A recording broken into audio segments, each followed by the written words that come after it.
Kjo që ka ndodhur e ka përcen çdo lloj imagjinate njerëzore, sepse kalaja e Ripsit në Sarand quhet Foinikion. Dhe kjo nuk gjendet në asnjë dokument grek. Vulat e qytetit janë Foinikion. Do të thotë ngjyrë e kuqe ishte ngjyra e midhjeve që përdorin fenikasit për të ngjyrë rrobat perandorake. Ishte ngjyrosi shumë e shtrenjtë. Këtë metodë ata e kishin mësuar në Egjipt, duke përdorur në fillim lëkurën e palmave dhe gjethet e palmave, dhe më vonë përsosën këtë teknikë me lëngun e midhjeve. Tani, fenikasit e sollën këtë teknologji nga ishulli i tyre në Tyre, kështu quhet, në gjuhën fenikase, dhe e sollën në Sarand. Bizanti nuk di gjë fare, as grekët. Kjo është kolonia e tyre e parë në territorin evropian. Pastaj u përhapën në të gjithë bregdetin e Mesdheut. Madje u përhapën deri në Spanjë dhe deri në Angli. Pra kjo është kolonia e tyre e parë. Një koloni tjetër që kanë ngritur është në Kret. Një koloni tjetër që kanë ngritur është në Korinth. Në fakt, pikërisht në Korinth është përshtatur për herë të parë mënyra e shkrimit semit të fenikasve, të cilët përfaqësonin vetëm bashkëtingëlloret e gjuhës së tyre të fjalëve, ndërsa banorët e Korinthit filluan të përfaqësojnë edhe zanoret. Kështu lindi alfabeti Iliro-Helen. Kjo është një ngjarje më e rëndësishme sepse shënon lindjen e qytetërimit evropian. Me lindjen e alfabetit njerëzit filluan të shkruajnë.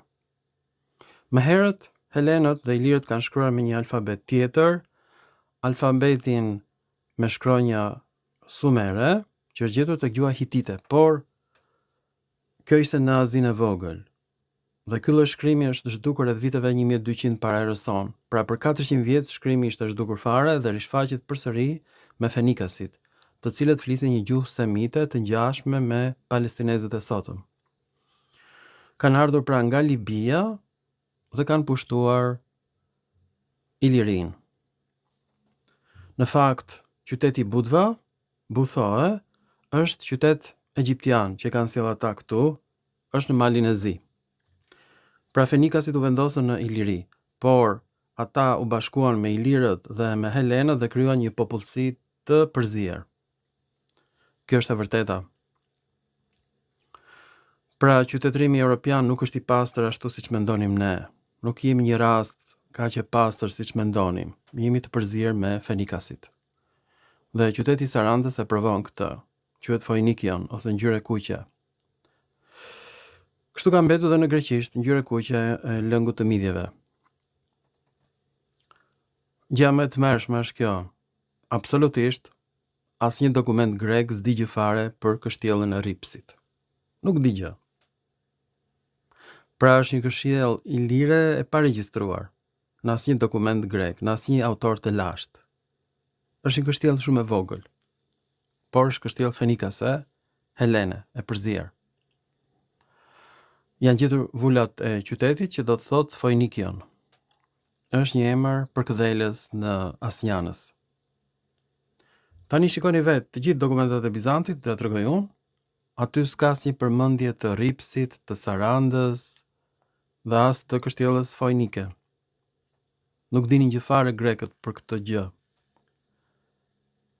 Prandaj ilirët rezulton që kanë folur dialekte helene, të cilët grekët nuk i njihnin fare. Nuk e dinin që ilirët flisin një dialekt helen dhe nuk e dinin që ilirët shkruanin gjithashtu me alfabetin grek dhe shkruanin greqisht. Helenët s'dinin gjë fare. Kjo është përtej imagjinatës njerëzore. Pra është zbulimi im. Është bërë mendimin e inteligjencës kompjuterike. Pra as vetë grekët, deri në vitin 2020, kur dola unë me monedat e Shkodrës dhe thash që janë në greqisht, as grekët vetë nuk e dinin që ilirët shkruanin dhe flisnin greqisht. Dhe nuk ishte gjuha e kulturës. Dhe kjo provohet me këtë koloni të çuditshme në Sarand, për cilën grekët nuk dinin gjë fare. nuk ka asnjë dokument, asnjë autor i lashtë që flet për këtë qytet. Ne ta shikojmë bashkë. Të dashur shqiptar, po ta dinin grekët që kjo ishte një koloni helene, unë do isha dorëzuar, por nuk ka asnjë dokument. Thuhet që Foinikion është një mal në Korinth me origjinë gjuhën semite dhe banorët quheshin Foinikaios. Foinike është një krahin që vjen nga rasa gjinore e emrit Phoenix në Kret. Është dhe në Libi. Phoenix ishte biri i Agenorit ose i Poseidonit dhe i Libis. Pra ishte me origjinë semite. Më parë quheshte Rabothe edhe Kolpites. Shumë e bukur. Kolpis është gjetur në Iliri. Ishin i lirë. U zbulua krejt papritur gjatë xhirim të filmit për Foiniken. Pra banorët quheshin Kolpites, pra Kolpitët, Kolpos, do të thot gjiri në gjuhën greke. Pra ilirët flisnin greqisht siç e shikoni, dhe ky Kolpitët pra janë në Malin e Zi dhe në Kroaci, këta ilirë. Emri i banorit është i njëjtë me emrin e themeluesit, Phoenix, po ashtu dhe Phoinikos, që do të thotë në greqisht si Fenikasi. Mbi emri pronësor Phoinikos ka dhe një vend të quajtur Phoenix jo larg Rodit. Aha, ndoshta bëhet fjalë për Sarandën këtu. Pra nuk quheshte Foinikion, quhesh ka Phoenix. Gjithashtu ekziston një lumë me emrin Phoenix. Pra ndoshta këtu mund të diskutohet që bëhet fjalë për Ripsin, por nuk është e sigurt. Këta bëjnë fjalë për ishullin e Rodit në fakt, që është ishulli i diellit. Jo, nuk bëhet fjalë për Sarandën, të shkojmë më tutje.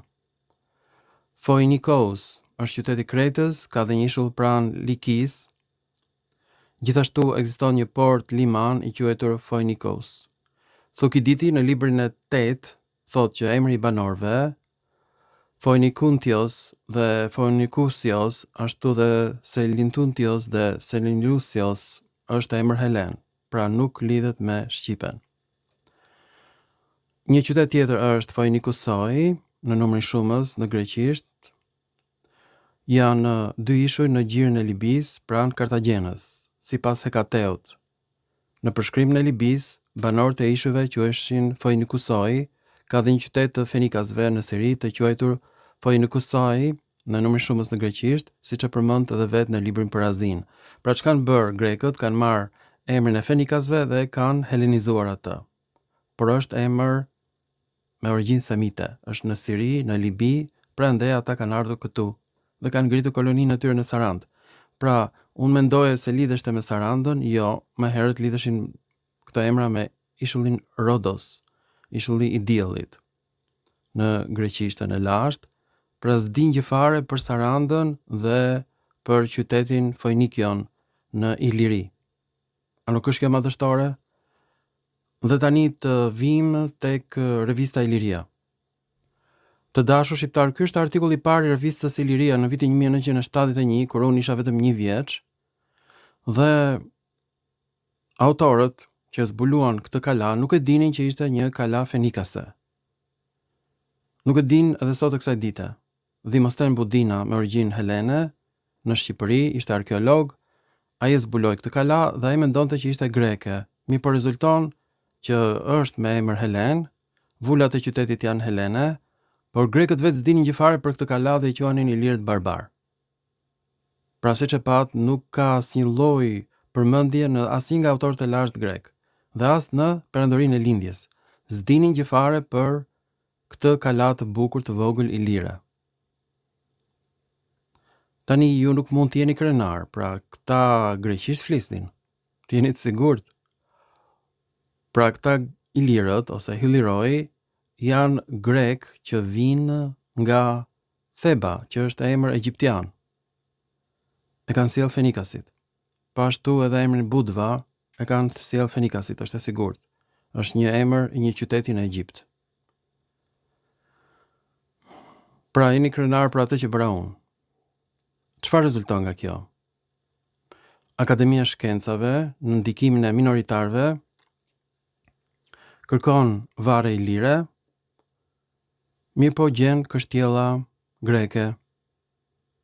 Të gjitha kështjellat e gjetura në Shqipëri, në Maltëzi dhe në Dardani, edhe në Kroaci janë kështjella greke ose qytetet e lashta fenikase helene. Ata pushtuan të gjithë gadishullin ilirik dhe ata ngritën qytetet më të lashta. Edhe monedat e qytetit janë në greqisht, i shikoni? Është emri i perëndisë së fenikasve. Tmer. Pra Akademia e Shkencave të Shqipërisë mund të quhet Akademia e Vorjo e Pirit. Kanë bërë apokalips, kanë vërtetuar që s'ka patur shqiptar në Shqipëri. Ose nëse ka patur, kanë qenë fise endacake që s'kan lidhje fare me qytetet që ka restauruar Neritan Ceka dhe babai i tij Hasan Ceka. U bindë tani që ky është apokalips. Më në fund. Kjo që ka ndodhur është e paparë dhe është një gabim i pariparueshëm. Edhe po të mbulojmë ne me dhe, është shumë vonë. Edhe po t'i bëjmë gurore, t'i prishim këto kështjella shumë vonë, sepse janë regjistruar, janë fotografuar. Janë dokumentet të qytetërimit grek në Shqipëri, Kosovë, Malizi, Kroaci, që të gjitha, edhe në Hungari.